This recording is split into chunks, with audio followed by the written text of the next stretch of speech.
संघर्ष करिए, हमारा जितना भी है। और धरना देना हूँ कारीगर हूँ, तुम्हारे भेड़ो बैठो रही और मैं पीछे नहीं हटूंगा, कोई तो चले जाएंगे।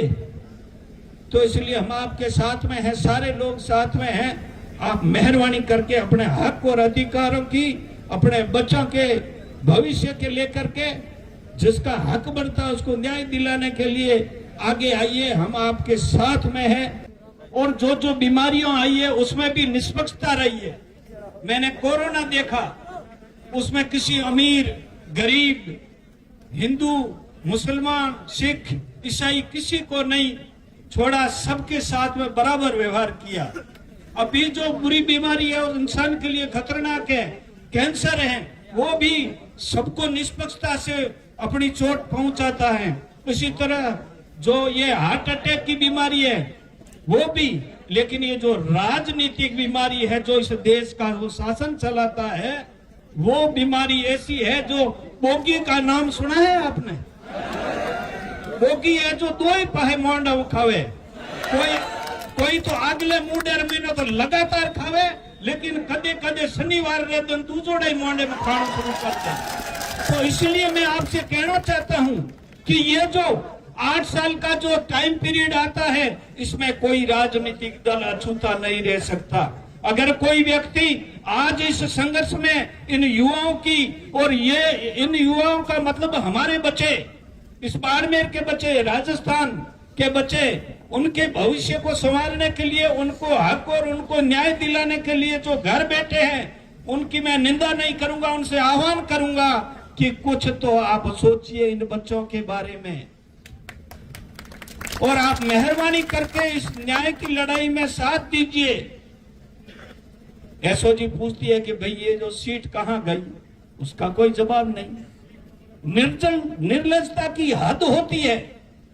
जो सिस्टम फेल होता है, जो 1 2 3 बार के चांस लिए जाते हैं कि इतनी परीक्षा के बाद में वो परीक्षा में नहीं बैठता, इतने बार जो हमारी आरपीएससी और जो ये संस्थाएं जो लोगों को रोजगार देने के लिए जो बोर्ड बने हुए हैं, वो लगातार फेल होने के बाद में भी मैं मोदी जी से आह्वान करता हूं कि आप नाम बदलने का और कुछ कानून बदलने का काम कर रहे हैं तो कम से कम इनका भी तो नाम मिटाओ, दूसरा कोई नाम लाओ नहीं।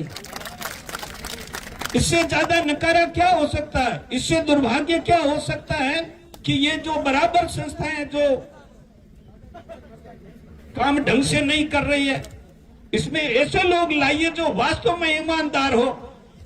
जो राजनीतिक दल आता है वो अपने बढ़िया से बढ़िया कार्यकर्ता और ज्यादा से ज्यादा कमाने और कमा के देने वाला व्यक्ति को वहां पर डेपुटेट कर देता है, फिर वो दोनों हाथों से लूटता है, बोगी बन के सबको डसता है।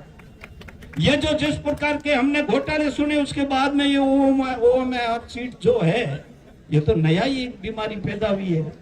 अब आप क्या करोगे? जहां पर एग्जाम सेंटर है वहां पर कुछ सख्ती कर लोगी। जिस प्रकार की जो ये कपड़े बदलवाना या किसी को बाल की तक भी नहीं पहनने देना, लेकिन उनके क्या करोगे?